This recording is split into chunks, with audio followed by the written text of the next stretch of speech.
Bem, boa tarde, pessoal. Sou Nathaniel, eu sou doutorando aqui do programa de pós-graduação em filosofia, da linha de pesquisa de filosofia social e crítica. Eu vou apresentar hoje esse trabalho que ele foi escrito durante um seminário de filosofia do direito, que até tem alguns colegas aqui que fizeram disciplina, talvez vão ter questões para mim, que eu cursei esse ano. A gente estava lendo o Pufendorf, a obra do dever do homem e do cidadão de acordo com a lei natural. E nesse seminário eu apresentei alguns capítulos da obra que tratavam sobre a religião natural. E me causou um certo incômodo, uma curiosidade de entender por que Pufendorf, quando ele faz esse movimento de secularização do direito, ele não permitiu que seu sistema compatibilizasse, comportasse o ateísmo, né? Infelizmente, responder esse porquê, esse problema não estava no meu alcance quando eu escrevi esse trabalho, nem hoje quando eu vou apresentar esse trabalho também. Até colocar aqui.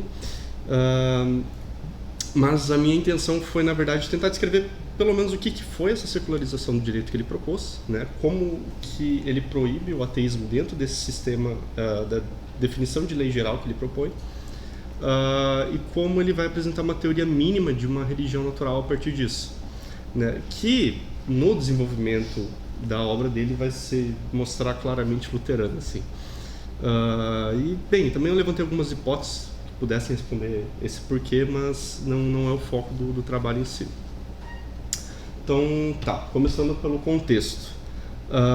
Pufendorf ele foi um filósofo e jurista germânico, nascido em meio à Guerra dos 30 anos. Foi precedido por Grosso e Hobbes, né? Ele faz parte da tradição justnaturalista moderna, marcadamente secularista, dado o contexto de guerras religiosas, né? Suas duas principais obras são do Direito Natural das Nações, de 1672, e do Dever do Homem e do Cidadão de acordo com a Lei Natural, de 1673, que é, sobretudo, um resumão dessa primeira obra que eu mencionei. A Guerra dos 30 Anos ela foi uma guerra religiosa continental na Europa, entre países protestantes e católicos, resultado tanto do movimento reformista de Lutero, quanto do enfraquecimento do poder do Sacro Império Romano Germânico, que dominava a Europa Central. E aí, aqui vocês podem dar uma olhadinha, eu adoro mapas. Era uma bagunça, porque era um monte de principados pequenininhos, e todos eles aqui da região central estavam confederados, por assim dizer, no Sacro Império Romano, né, germânico. Então, que tinha pelo seu grande vínculo justamente a questão da religião. Então, quando começa a ter esse processo de reforma, você vai enfraquecendo justamente esses laços que mantinham todo mundo junto, até o ponto que vai começar a culminar, por exemplo, na Guerra de 30 Anos. Resultado dessa guerra, assim como também das reflexões filosóficas e jurídicas daquele período, Grosso, Pufendorf, Baudin, etc., a gente teve a Paz de Westfália, que é de 1648, que marca o fim do conflito e traz aquilo que a gente conhece como um modelo moderno de Estado, fundado na soberania política e territorial, na não intervenção estrangeira e na supremacia da autoridade política sobre a religiosa, sendo o início também do moderno direito internacional. Tudo isso e outros acontecimentos mais passaram pelos olhos e pelas reflexões de Pufendorf, pondo em interlocução e crítica às doutrinas de Grosso e Hobbes, fundando uma teoria do direito tão influente que se tornou bibliografia básica na faculdade de Direito dali então. E como Pufendorf se insere na tradição naturalista? O século XVII é marcado sobretudo por uma rejeição ao justnaturalismo medieval, majoritariamente tomista e caracterizado sobretudo por uma abordagem teológica. Apresentando aqui de modo muito grosseiro, e peço desculpa realmente, porque é grosseiro, a gente pode, por exemplo, falar de Aquino quando ele trata da lei natural como partícipe da lei divina e que se origina de uma vontade orientada pelo intelecto divino. Do outro lado a gente tem Scoto e Ockham, que vão numa direção mais de uma vontade divina mais independente e arbitrária,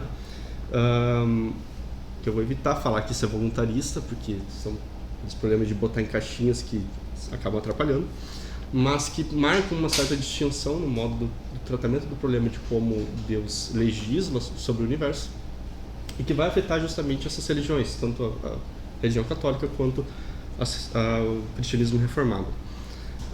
Que vai chegar, por exemplo, com Molina e Soares, que vão influenciar o luteranismo. Tem um trabalho do Holland que ele vai mostrar como o Pufendorf vai ser formado dentro do luteranismo, vai incorporar essa ideia de uma vontade mais livre, arbitrária de Deus para dentro da sua teoria, mesmo sem ser sem seguir a argumentação de Molina e Soares.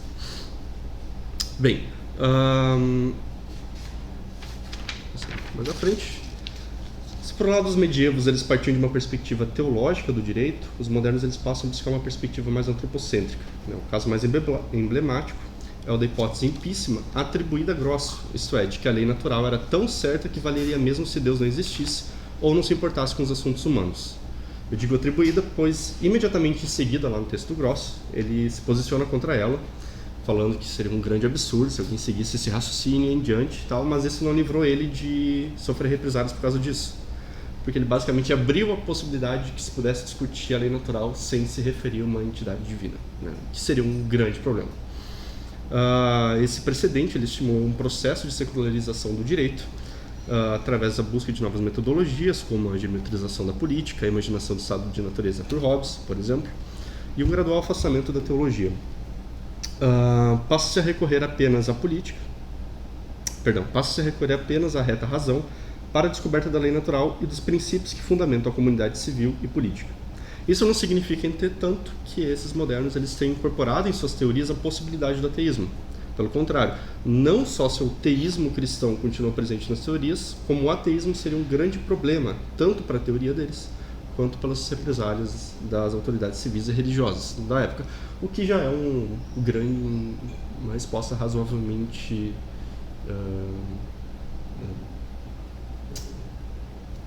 não suficiente, mas já é uma das respostas possíveis para a questão do início, do porquê que eles não partiram nessa linha. Bem, no caso de Pufendorf, a gente vê uma tentativa de tratar o direito como uma disciplina independente, ou seja, tratar a lei enquanto lei. Vou colocar aqui. Para isso era preciso evitar discutir, no caso da lei natural, a respeito da sua origem. Para Pufendorf, evidentemente, a lei natural ela tinha origem divina, dado que toda a natureza deriva de Deus, incluindo a regra que regula essa natureza. Mas essa origem ela não é relevante para a definição da lei natural, a saber, abre aspas, cada um deve fazer tanto quanto puder para cultivar e preservar a sociabilidade. Essa aqui é a tradução própria do Ficômenes.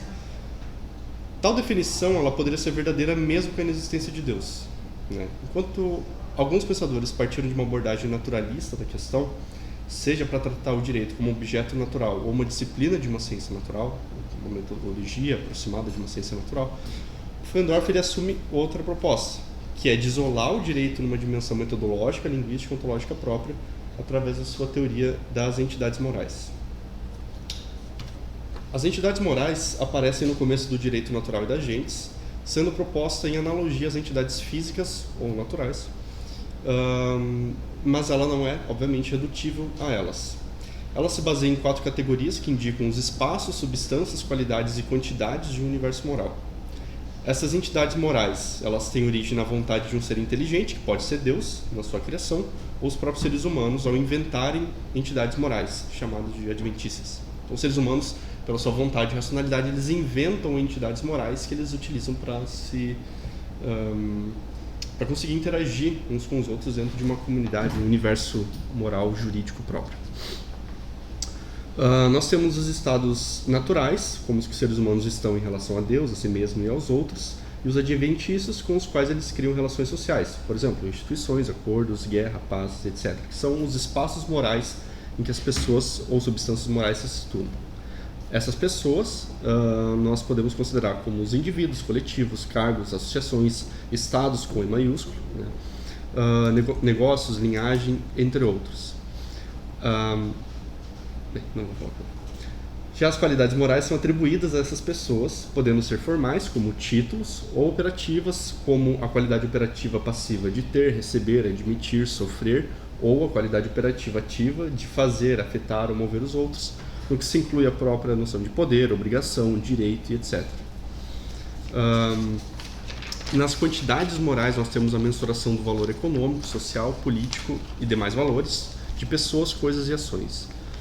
Então, basicamente, ele está tentando mapear justamente todo esse universo moral em que a gente se insere, né, tentando não reduzir ele da natureza, para justamente tratar da lei enquanto lei. Então, com exceção dos 3 estados de natureza que os seres humanos estão inseridos, nós temos uma teoria do direito que se funda apenas nos próprios objetos do direito, sendo então secular, mas ainda assim teísta. Deixa eu só ver o que a gente está aqui. Tá. Um ponto central a se observar no secularismo jurídico do Pfenndorf é a sua definição geral de lei. Lei é um decreto pelo qual um superior obriga aquele que lhe é sujeito a conformar suas ações à prescrição do superior. Isso aqui está lá no começo do De Officio Hominis. É uma definição secular, mas ela tem uma pegadinha aqui que a gente já vai ver quando a gente aplicar ela à lei natural. Então, mas para a gente entender melhor, a gente vai decompor ela primeiro aqui. Vamos ver se está dando para ver? Tá. Então, decreto e prescrição, a gente está falando sobre vontade, o uso da vontade, né, com algum grau de razão, e que precisa ser indicada tácita ou explicitamente. Sobre superior e sujeito, eles revelam uma relação moral hierárquica, identificando uma figura de autoridade. Já quanto a obrigar e conformar, nos informam sobre a qualidade moral da obrigação, que permeia essa relação entre o superior e o inferior. Também nos informa sobre o poder desse superior, isto é, a capacidade de coagir o inferior a seguir a sua prescrição. E, por fim, o respeito, isto é, o convencimento do intelecto pela racionalidade e bondade do preceito. Então, leiamos novamente. Lei é um decreto, uma ação da vontade, pelo qual um superior, uma relação hierárquica, obriga aquele que lhe é sujeito moralmente, a conformar suas ações a essa prescrição do superior, que precisa ser racional e boa. E o que acontece no caso da lei natural? Se a lei em geral é a vontade de um superior capaz de obrigar e com razões para prescrever sua vontade, a lei natural segue a mesma lógica, se aplicando sobre a natureza humana. De tal modo que a lei natural precisa ser a vontade de um superior sobre a natureza humana, com poder para moralmente obrigá-lo e com razões para isso. Então, quem que seria o superior à natureza humana? Para Pfenndorf, Deus, que criou os seres humanos e a sua natureza. Se não houver um Deus ou alguma entidade superior à natureza humana e com essas capacidades que a gente está falando, então não é possível haver lei natural. E sem lei natural, uma teoria justnaturalista não para em pé.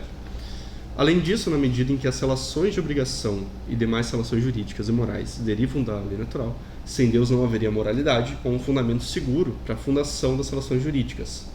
Ou seja, sendo a lei natural necessária para a teoria do Pfenndorf, sendo também escolhida uma definição de lei em geral que pressupõe necessariamente uma hierarquia, exige-se inescapavelmente um Deus legislador e uma religião natural. Ora, esse Deus precisa ser cristão? Não. Precisa ser católico, protestante, ortodoxo, etc? Não. Bastaria que ele cumprisse os requisitos de definição geral de lei. Isso significa que Pfenndorf está derivando ou provando a existência de Deus a partir de uma teoria jurídica? Também não. Longe disso, na verdade.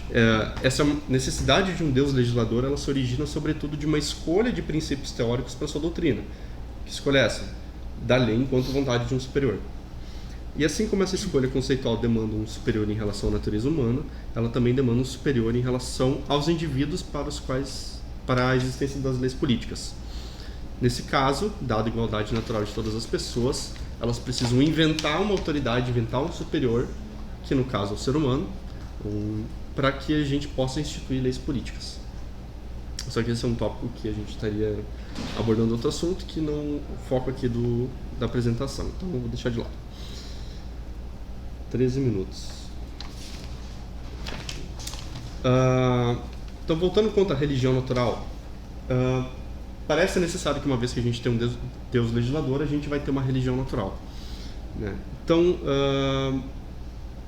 quando o Pfenndorf ele vai descrever os deveres que se tem em relação a esse Deus legislador lá no De Officio Hominis, ele vai dizer que existem dois deveres, sendo um dever teórico e um dever prático. O dever teórico é conhecer esse Deus legislador, ter uma noção verdadeira sobre quem ele é, e o dever prático seria se conformar à sua vontade, afinal, já que é por prerrogativa dele que ele regula a tua natureza e te obriga moralmente a seguir a vontade dele, então você tem um dever prático de seguir essa prescrição, esse decreto natural.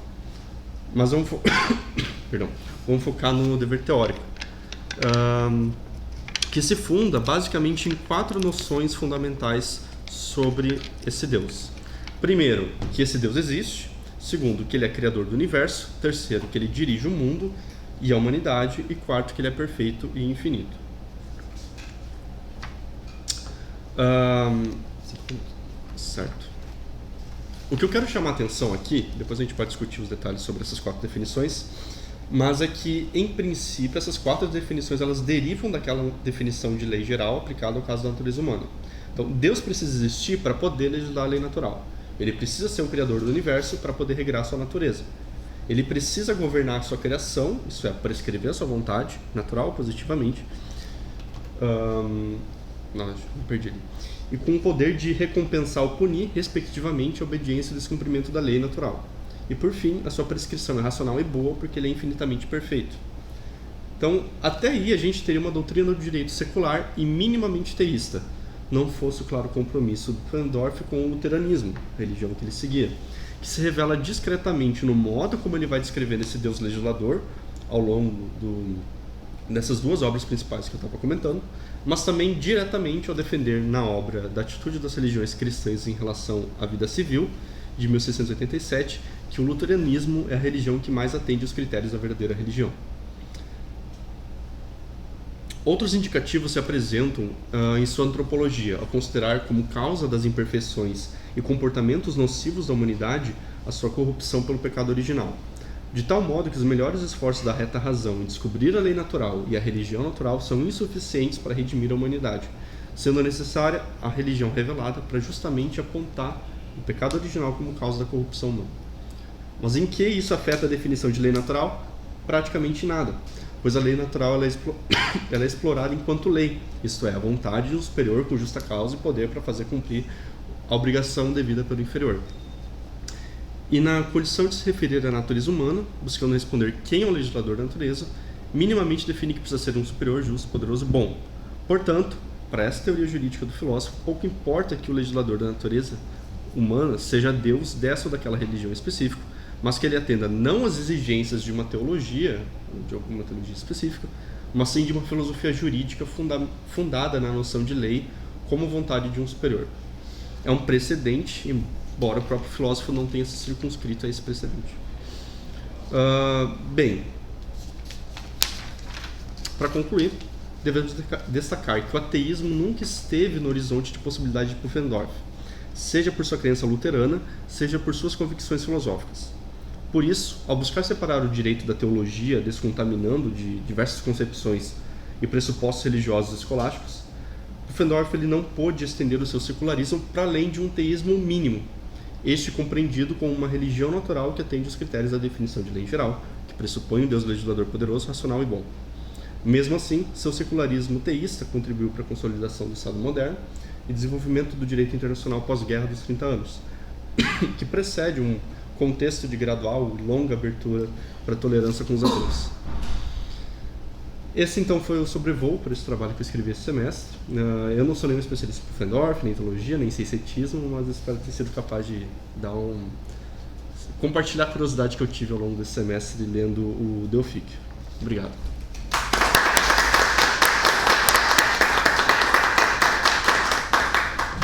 Bom, primeiro, obrigado, Nathaniel, pela apresentação. Parabéns pela apresentação também. Alguém tem perguntas para o Nathaniel? Eu acho que eu tenho uma dúvida. Tu falou que a definição de natureza humana dele não necessariamente tem a ver com a definição de lei natural. Não sei se tu expressou dessa forma. Tá, não. Tá. Na última parte, tu falou não necessariamente a forma como ele define a natureza humana, a natureza derivada do pecado original, vai comprometer a questão da lei natural ou da questão do teísmo da religião natural, que poderia ser qualquer Deus, por exemplo. Sim, não, mas aí é mais complexo. Quando a gente está olhando só para o lado da teoria jurídica dele, você poderia pensar numa antropologia que não fosse religiosa cristã, etc. Mas no caso ele mistura as duas coisas. Ele coloca a antropologia dele que ele traz ali do cristianismo, do luteranismo. Então tem uma carga muito forte da ideia justamente que os seres humanos são criação divina, né, e teve o pecado adâmico e os seres humanos são corrompidos, essa coisa toda. E isso afeta justamente todo o processo de sociabilização natural, né, e que vai estar naquela discussão dele sobre como a gente constitui a comunidade política, né, a partir da sociabilidade. Então, embora a teoria jurídica dele pudesse não depender dessa antropologia, ela depende porque ele coloca, ele insere, ele mistura as coisas. Não sei se Alguém tem mais alguma questão? Eu tenho uma... Não, você não pode fazer. Pode fazer. Tá, vou fazer a minha. Eu só queria entender um aspecto desse secularismo teísta que ficou um pouco obscuro para mim. Tá. Que é o seguinte, com relação a como que a gente determina o que é uma lei natural. O que é o que não é lei natural. A razão parte de considerações sobre Deus e com isso estabelece o que é uma lei natural. Tipo, é nesse aspecto, com relação ao estabelecimento do que é o que não é uma lei natural que ele é secular? Ou é com relação... Tipo, o aspecto teísta está aí, na derivação das leis, ou está simplesmente na fundamentação, digamos, do caráter obrigante da lei? Na fundamentação de que, como é uma lei que obriga? Não, está mais uma coisa que é comum desse período, mas que ainda retoma até Aquino, que é a ideia do procedimento da reta razão, né? Que é justamente essa capacidade racional dos seres humanos de identificar, mesmo em estado de natureza, aquilo que é a sua obrigação natural. Isso vai mudar de autor para autor, porque eles vão enxergar a lei natural de um modo diferente, ali em Gross, em Hobbes e em Pufendorf. A definição do Pufendorf é fazer aquilo, tudo aquilo que for possível, tiver ao seu alcance para preservar e cultivar a sociabilidade. Isso é como se fosse uma ideia que surge praticamente da existência humana, se você parar suficientemente para pensar, né? Que vai justamente levar a sua autopreservação, a preservação da espécie e um convívio harmonioso que não vai cair lá na guerra de todos contra todos. Sim. Do Hobbes, que tinha uma outra visão de lei natural. Sim. Então o processo está mais focado justamente nessa questão da reta razão. Tá. E a reta razão ela não dependeria necessariamente de você partir de um pressuposto teológico, né? Mas eles sempre caem nisso, inevitavelmente eles caem. A reta razão para eles sempre vai levar a você ao reconhecimento de um Deus em diante. Tá, esclareceu. Passar a palavra para a professora. Uma dúvida pequenininha, assim, na verdade, não ficou tão claro para mim o que tem de protestante no teísmo dele, qual é o aspecto que aponta para o luteranismo em detrimento de algo mais genérico cristão. Tá. Eu fiquei também com essa leitura que era mais um cristianismo geral, assim. Ele permite isso. Eu insisti tanto na questão do luteranismo porque eu estava lendo essa obra aqui do Holland, que é A Pessoa Moral do Estado, Pufendorf, Soberania e a Política Composta, em que ele vai fazer uma análise de como, pelo menos essa tese dele, de como o Molina e o Soares eles vão influenciar com uma teoria da vontade que está na antropologia, mas vai entrar no... Calma lá, me confundi. Uma teoria sobre a vontade, tanto antropológica quanto teísta, em relação a Deus. Isso é absorvido por Lutero e pela tradição, pela religião luterana, e isso transpassaria para dentro do Pufendorf.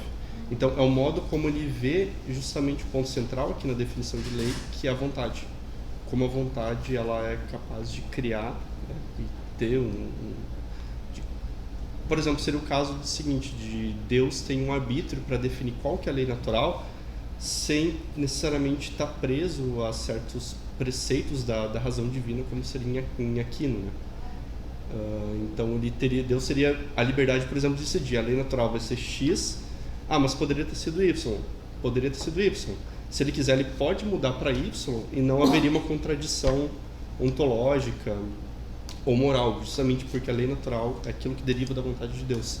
E ele teria, digamos, essa liberdade justamente até de mudar completamente a moralidade do universo. Eu não entendo de luteranismo, eu não sei se isso está realmente no luteranismo, mas foi a premissa que eu tomei dessa obra. Eu não sei se procede Ou é complicado? Não entendo tanto assim, a noção de vontade em Lutero, eu achei interessante. Mas tu respondeu. Tá, obrigado. Então é isso, o tempo encerrou. Obrigado de novo, Nathaniel. Muito obrigado.